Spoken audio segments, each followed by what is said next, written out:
Duncan Macpherson was a Canadian hockey player from Saskatoon, Saskatchewan, born on the 3rd of February 1966. Macpherson was a standout defenseman for the Saskatoon Blades of the Western Hockey League. He was later drafted in the first round, 20th overall, of the 1984 NHL entry draft by the New York Islanders. He played minor league hockey for the Springfield Indians of the American Hockey League and the Indianapolis Ice of the International Hockey League. Prior to the summer of 1989, Duncan had been bought out and released by the Islanders as he was too often injured to yield the team any significant benefits. After the release, Macpherson decided to take a summer vacation to Europe with intentions to visit old friends and relatives before heading to Scotland. You see, Duncan wanted to begin working as a player coach for a semi-pro hockey team in Dundee, Scotland, most likely as he realized that his professional hockey days were already over and he wanted to impart his experience onto fresher athletes. He traveled to Central Europe in August of 1989 and was supposed to arrive in Dundee on the 12th of August. After not showing up or further communicating, Macpherson's family began to worry about him. So, they set out to Europe in order to get to the bottom of Duncan's whereabouts. 6 weeks after arriving, a car Duncan had borrowed from a friend was discovered. The car was in the parking lot of the Stubaital Alps in Austria. Duncan had apparently rented a snowboard there before he was supposed to head to Scotland. In fact, Macpherson's last known contact was an employee at the Stubai Glacier Resort in Austria. They spoke on the 9th of August. The employee said that Duncan was departing alone to perhaps hike or snowboard somewhere before nightfall. For 14 more years, nothing new came of Duncan Macpherson's case. That is, until an employee of the same ski resort of the Stubai Alps found a glove sticking out of the Schaufelferner Glacier's ice. It was Duncan's arm. His body had been frozen there for almost a decade and a half. No concrete explanation has yet to be brought to the public, but one theory goes as follows. A book was written called Cold a Long Time, an Alpine Mystery. This book's author, John Leake, states in the book that Macpherson's body was taken out of the ice and found to have suffered significant trauma. This trauma included amputation of Duncan's legs, hands, and arms. This type of damage was stated to be consistent with injuries caused by rotating machinery. Furthermore, Duncan's snowboard was cut up in a manner which only a machine could have created. John Leake theorized that Macpherson had a snowboard accident which injured his leg and was lying on the slope waiting for rescue. During that purportedly very foggy day, a snowcat driver did not see Macpherson and ran him over by accident, killing him. Instead of reporting it, that driver, or supervisor of his, buried Macpherson in the shallow crevasse in order to evade the law or any unwanted attention. His body stayed hidden there for 14 years, until the glacier melted enough for it to be seen by the employees of the resort. To this day, no official conclusion has been given from authorities regarding the death of Duncan Macpherson. On the 5th of August, 1990, Asha Degree was born in Shelby, North Carolina, in the United States of America. She was born to Aquila and Harold Degree and had an older brother named O'Brien. Aquila worked at Kauai America Manufacturing building pianos, and Harold was employed by Pittsburgh Plate Glass as a dock loader. Both Asha and her brother were said to be independent enough to let themselves in the house after school, basically latchkey kids. Her parents were very insistent on their children being sheltered from the outside world. There was no computer in their house, and Asha was very cautious, shy, and had little if any issues obeying her parents' time constraints. In fact, her mother Aquila stated that her daughter was scared to death of dogs and that Asha wasn't the type to leave the house without first asking for permission. On the 13th of February 2000, the Degree children went to a morning church service and returned home. That same evening, at about 8 p.m., both Asha and O'Brien went to bed. An hour later, the neighborhood's power went out as a car had collided with a nearby power line, but the power returned at midnight. Their father, Harold, went back to check on his children and found them both asleep in their beds. Harold checked on his children once more at 2:30 a.m. before heading to bed himself. It was the same evening that O'Brien heard Asha's bed shift at some point. Believing it to be nothing more than his sister shifting or stirring in bed, he did not check to see if anything was wrong. In reality, Asha got out of bed and left the house with a backpack containing several personal effects. Between 3:45 and 4:15 during the first hours of February 14, 2000, a trucker spotted a girl matching Asha's description walking south along US Highway 18 and north of the junction with Highway 180. She was wearing a long-sleeved white shirt and white pants. A nearby motorist also saw the girl, and he said it was strange such a small child would be out by herself at that hour. The motorist circled his car around 3 times in an attempt to spot the girl, and he saw her enter the woods by the roadside and disappear. Additionally, the weather was very stormy and windy. Aquila woke up at 5:45 in order to prepare her children for school. When she opened the children's room to wake them up before their 6:30 alarm and called them to take baths, O'Brien was in his bed, but Asha was not, and Aquila was unable to find her daughter in the house or in the family cars. She told Harold she could not find Asha. He suggested Asha might have gone over to his mother's house across the street. When Aquila called there, her sister-in-law said Asha was not there. Aquila began to panic and called her mother, who told her to call the police. By 6:40 a.m. on the same day of Asha's disappearance, the first police officers had arrived on the scene. Police dogs called to the scene could not pick up her scent. Aquila went through the neighborhood calling Asha's name, which she said awakened everyone by 7 a.m. Friends, family, and neighbors canceled their plans for the day to assist police in searching the vicinity, while the pastor of their church, along with other area clergymen, came to the Degrees' home to support them. By the day's end, all that had been found was a mitten, which Aquila Degree said did not belong to her daughter, noting that no winter clothing had been taken from the house. On February 15th, candy wrappers were found in a shed at a nearby business along the highway, near where Asha had been seen by a motorist running into the woods. Along with the wrappers were a pencil, a green marker, and a yellow hair bow that were identified by her parents as belonging to her. Also found was a wallet-sized photograph of a girl the Degrees did not recognize. These materials were the only trace of her found during the initial search.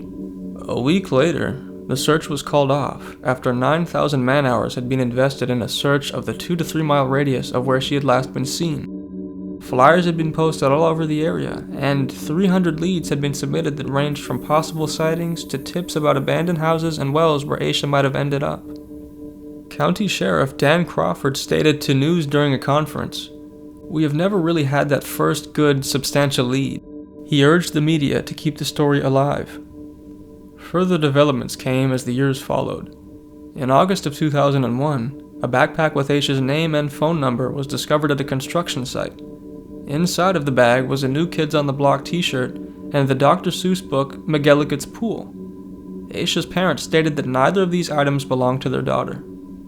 The FBI announced 15 months after re-examining this case in May of 2016 that they had turned up a possible new lead. They disclosed that Asha may have been seen getting into a dark green early 1970s Lincoln Continental Mark IV, or possibly a Ford Thunderbird from the same era, along Route 18 near where she was last seen later that night. It was described as having rust around its wheel wells. In September 2024, a search warrant was executed by the CCSO and the FBI in relation to the Asha Degree case. A news release from the sheriff's office said the warrant was issued on the basis of physical evidence. No human remains were recovered, but multiple items of interest, including a green 1964 AMC Rambler, were taken from the site. Authorities believed Degree was a homicide victim and that her body had been concealed. This search warrant indicates that. On February 13th of 2025, the CCSO executed 3 search warrants, seizing cell phones from a local man and 2 of his children. 5 days later, the warrants were made public and included text message exchanges between the children that were obtained from a search warrant the previous October. These text messages included questions from the children regarding whether or not to cooperate with investigators. One man involved in this warrant told authorities that he heard one of the children from the aforementioned messages confess to killing Asha. Sadly, nothing largely significant past these few leads over the decades has been brought to light regarding Asha Degree. Her mother in 2016 still had pictures of Asha throughout the house and said that she fully expected her daughter to walk through the door.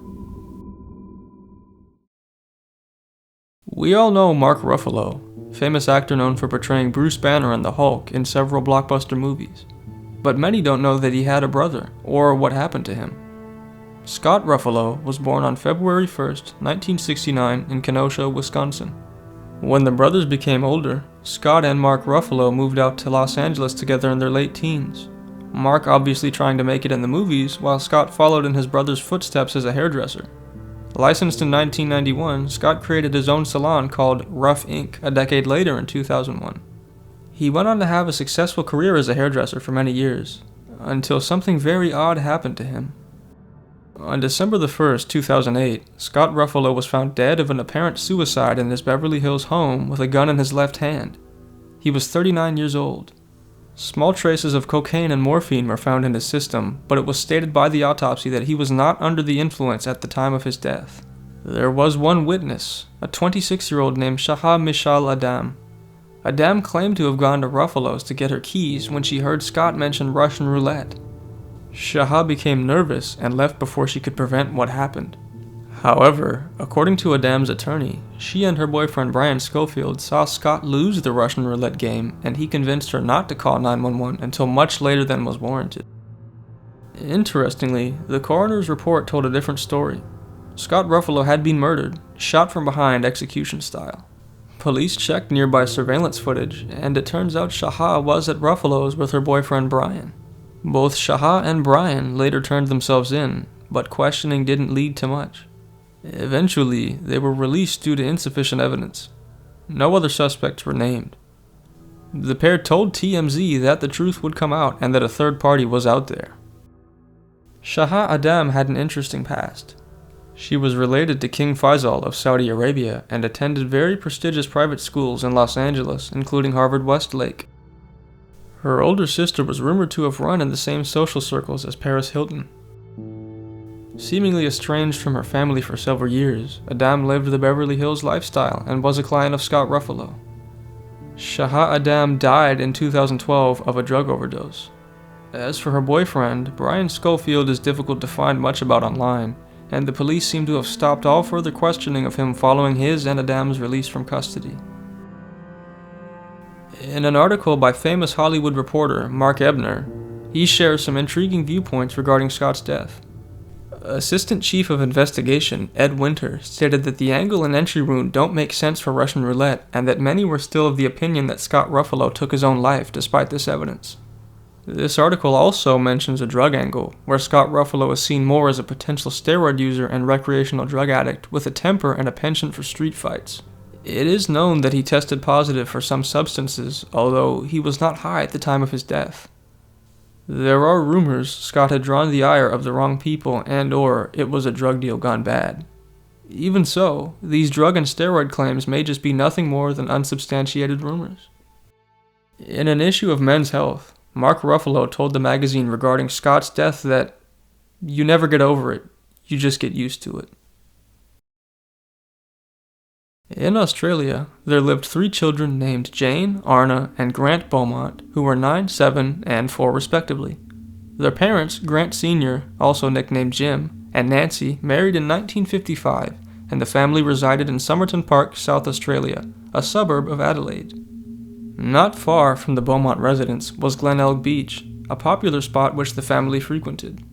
On the 25th of January, 1966, a summer heatwave was in full effect across Adelaide, and Jim decided to take his children to Glenelg in order to cool off and enjoy themselves.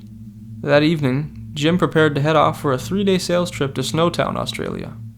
The next day, the 3 children asked their mother Nancy if they could once more go to the Glenelg Beach. Their mother said that it was fine. As it was still so hot out, the children took a bus to the beach at 9:15 in the morning. They were expected to return home at noon. Despite this expectation, Nancy Beaumont began to fret as her children did not return on the noon nor 2 p.m. buses. Jim returned early at 3 p.m. and upon hearing of his children's absence, drove immediately to the beach to search for them. Jim was unable to find them and returned home as him and his wife searched the neighboring homes and streets. They again came back empty-handed and at 5:30 p.m. went to the Glenelg police to report their children as missing. Police investigating the case found several witnesses who had seen the Beaumont children in Collie Reserve near Glenelg Beach in the company of a tall man with fair to light brown hair and a thin face, who appeared to be in his mid-30s. The man had a tanned complexion and a thin to athletic build and was wearing swim trunks. The children were playing with him and appeared to be relaxed and enjoying themselves. The man also approached one of the witnesses, asking if anyone had been near the children's belongings as their money was missing. The man then went off to change as the children waited for him. The group were then seen walking away together from the beach sometime later, which the police estimated to be around 12:15 p.m., which is after they should have already been on the bus or home. About 2.5 hours later, another witness spotted the children with the man, whom she observed carrying an airline bag similar to one owned by Jane. Police quickly organized a search of Glenelg Beach and adjacent areas, based on the assumption that the Beaumont children were nearby and had simply lost track of time.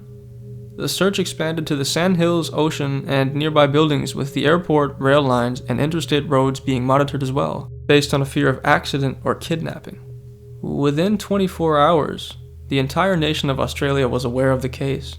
3 days later, on the 29th of January, the Adelaide Sunday Mail had a headline of "Sex Crime Now Feared," highlighting the rapidly evolving fear that the children had been abducted and murdered by a sex offender. Despite this, the initial reward was only £250 Australian. As police were narrowing down prime suspects later in the year, a Dutch psychic named Gerard Croisset arrived in hopes of solving the Beaumont case. His presence caused quite a buzz across the country and offered nothing useful. Gerard's story and details frequently changed, and at one point stated that the children's bodies were inside of a brick kiln. The kiln was reluctantly excavated by the property owners, and no remains of evidence was found of the Beaumont children at the site. Around 2 years after the disappearance, the Beaumont parents received 2 letters. One was supposedly written by Jane, and another by a man who said he was keeping the children. The envelopes showed a postmark of Dandenong, Victoria. The notes described a pleasant existence and referred to the man who was keeping them. Police believed at the time that the letters could quite likely have been authentic after comparing them with others written by Jane. The letter from the man said that he had appointed himself as guardian of the children and was willing to hand them back to their parents.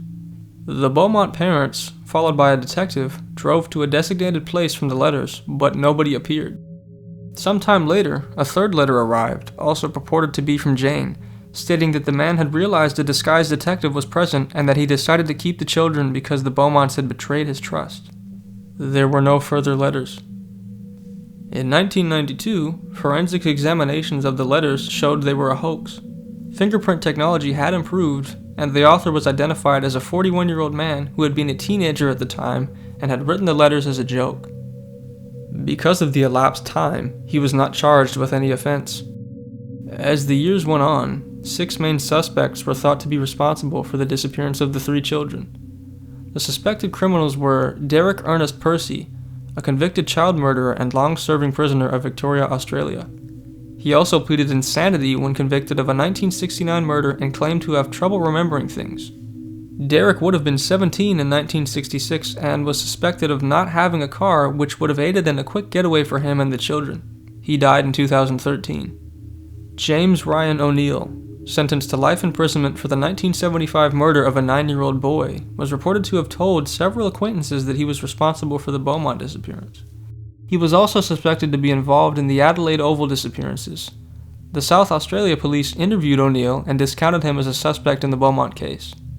Harry Phipps, a local factory owner and then member of Adelaide's social elite, came to attention as a possible suspect after the publication of the book The Satin Man, uncovering the mystery of the missing Beaumont children.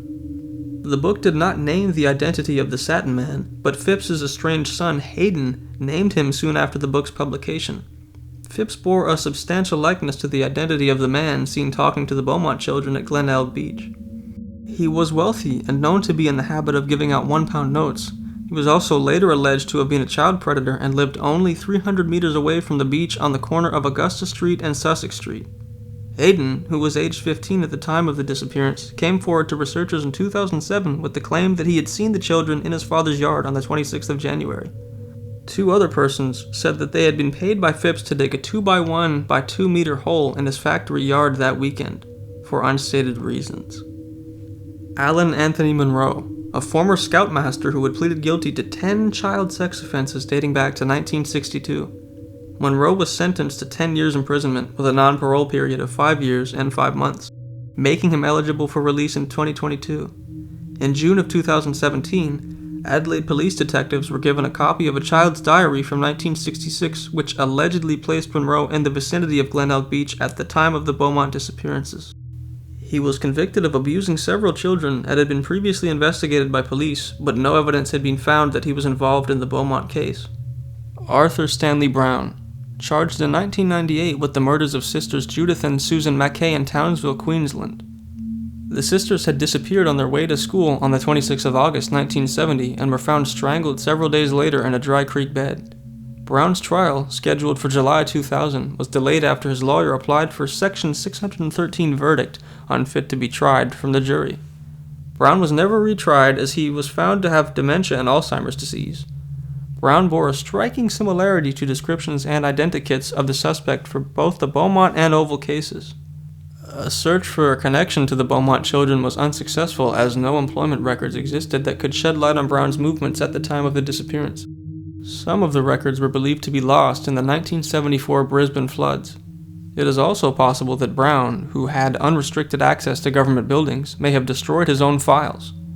Although there is no proof that he ever had visited Adelaide, a witness recalled having a conversation with Brown in which he mentioned having seen the Adelaide Festival Centre nearing completion, which would place him in the city shortly before the Oval abduction on the 25th of August 1973.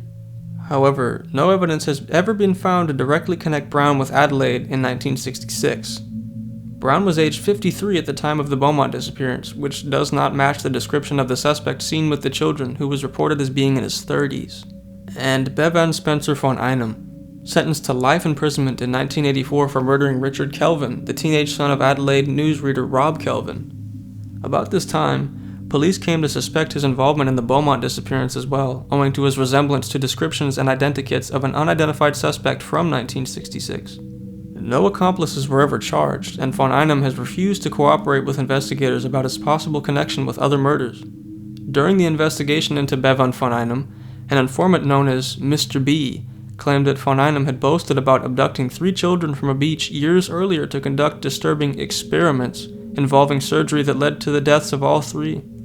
Mr. B also alleged von Einem implicated himself in the 1973 Adelaide Oval abductions and matched descriptions of suspect in both that case and the Beaumont disappearances. While Mr. B had previously provided credible information to police, some of his claims didn't align with known facts, leading to mixed reactions from investigators. Notably, von Einem's alleged surgical interests and behavior toward children supported parts of Mr. B's story, though von Einem's age and victim profile differed significantly from those in the Beaumont case. Despite these discrepancies, von Einem remained a person of interest. A 1989 confidential police report identified him as a suspect, and in 2007, police reviewed archival footage possibly showing him amongst search onlookers seeking help to confirm the man's identity. After decades of searching and efforts from so many across Australia, the Beaumont children had still yet to be found. Nancy and Jim Beaumont later divorced and lived separately, but still kept police informed of their new addresses in case anything came up. The two have now passed away, with Nancy dying at age 92 in 2019 and Jim at age 97 in 2023.